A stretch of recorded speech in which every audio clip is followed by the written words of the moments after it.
Chosen ones, we need to make a conscious effort to talk about our blessings more than our burdens, because wherever your attention goes, energy flows. Valerie, talk to him. Because that's the code right there. Attention is creation. When you speak on blessings, you multiply them, you vibrate in gratitude, and that frequency draws more reasons to be grateful. But when you fixate on burdens, you feed the very weight you're trying to escape. Energy is neutral until you tell it where to go. Every thought, every word, every conversation is a spell you cast over your own timeline. You can't say I'm blessed and live like you're cursed. You can't pray for peace and gossip about pain. So chosen one, this is mastery. Don't deny your struggle, but stop worshipping it. Use your words to water what you want to grow. Because the universe is always listening, always responding, always mirroring the story you tell. Chosen ones, I don't think you realize how powerful you are. So you have to be intentional with how you use your power and wield your power. Whenever you speak negativity into the world, you are literally telling the world and you're telling the universe that's what you really want back.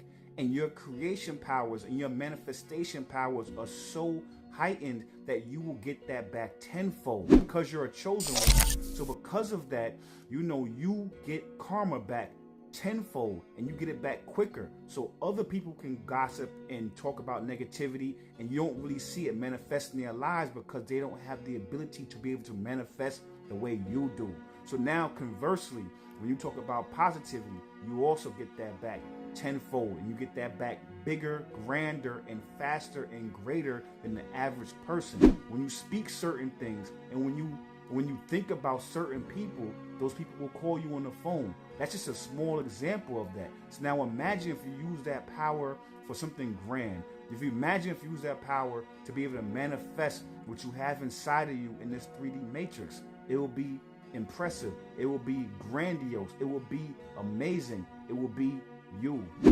Valerie, talk to him. Because that right there is spiritual cause and effect amplified. Chosen ones vibrate like tuning forks. Every thought, every word sends a signal through the field. The universe doesn't read intent, it reads frequency.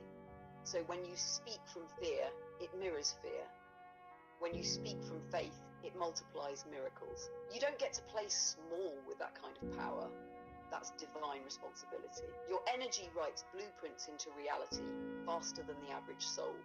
You've probably felt it. Think of someone and they appear. Dream of something and it unfolds. That's proof you're not creating with the universe, you're creating as it. So guard your tongue like a wand. Speak light even when you're in shadow, because your words are not commentary, they're commands. The way the matrix works is that, one of its major ways of keeping chosen ones down is through the company that you keep.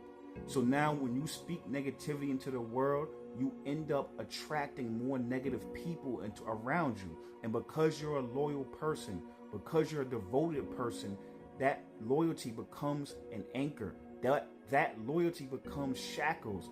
That loyalty becomes handcuffs, because people who have nothing going on will waste their time and waste yours and not even think twice about it. And your loyalty will keep you tethered to them because you're a loyal person. You have lots of love and light to be able to provide and give. But if you're only giving it to dark people, that light will be swallowed and will be put out. So now I say it to say is that when you speak positivity, now you attract people who amplify and magnify and also project your light and your love. They project your light and love, and then now you get that back. In the same way, exponentially, that darkness will start to steamroll and start to roll out of control if you speak negativity. Now that light will be exponentially magnified and personified and also reflected back to you. Have you ever noticed how some people, you want something and they'll go find it for you just because they want to be around your light? So you have to be conscious of that. It's not just about manifesting reality. It's also about not allowing yourself to be caught in one of the biggest traps, which is your loved ones and the people you keep close to you. Valerie, talk to them. Because because that's one of the Matrix's most subtle traps, using love as a leash. When you vibrate high, you become a beacon. That light draws both those who are meant to rise with you and those who just want to bask in your glow without doing the work. And if you're not careful, your compassion becomes captivity. Negative people don't need to steal your power, they just need your attention. Every complaint you listen to, every drama you absorb, every gossip loop you sit in, that's a siphon. And because your energy amplifies everything it touches, their shadows start to multiply through you. But when you speak light, you summon mirrors instead of leeches. You attract reflections of your frequency, people who build, who pour back, who multiply your glow. That's divine reciprocity.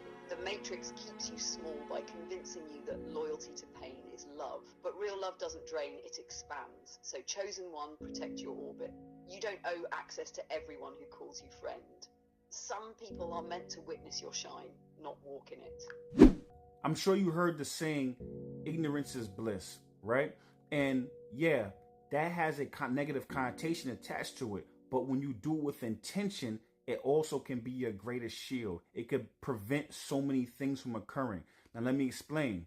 So now when you use ignorance is bliss intentionally, meaning that you don't go back and forth with people, meaning that you don't go back and forth with people, meaning that you act like you don't realize there's a negative side of things, meaning that you always look at the light and the positive, meaning that when you embody the positive and optimism, a lot of times what happens is that those negative people won't have anything to stick to. So they'll end up omitting themselves. The garbage will take themselves out. So actually acting as if that you only see the bright side of things, only allow positivity into your hemisphere, even though we're full aware that you know light and dark, because in order for you to understand light, you have to understand dark.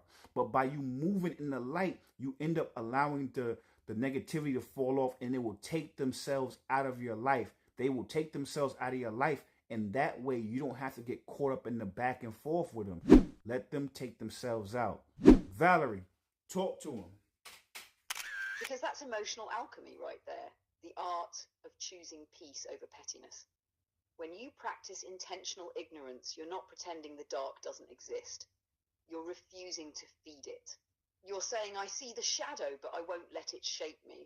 That's power disguised as silence. Energy can't stick where there's no reaction.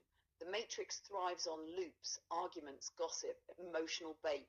When you don't bite, it starves. And the wild thing? The ones who come to drain you start to reveal themselves. They expose their own shadows when they realize they can't move you. So don't rush to clap back. Don't even rush to prove your awareness. Sometimes your stillness is the proof. The garbage takes itself out because your light is too clean for them to stay in. Keep radiating, keep your frequency high, because that's how you win the game without playing it.